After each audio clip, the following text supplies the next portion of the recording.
Hi everyone, in front of me I've got ZTE Blade A53 Plus, and let me share with you how to check IMEI numbers of this device.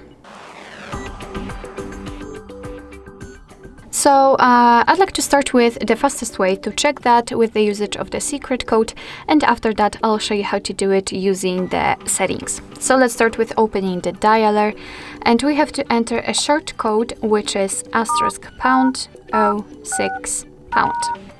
And as you can see, by this code we are provided with both IMEI numbers of this device. Let's tap on OK, and let me show you another way. As I said, with the usage of the settings, it will be useful to know the full path whether the secret code won't work. So let's enter the settings. Here we have to scroll down to the very bottom to find About Phone.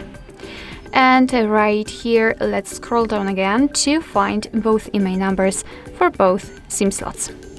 Alright, so that will be all. Thank you so much for watching. I hope that this video was helpful, and if it was, please hit the subscribe button and leave the thumbs up.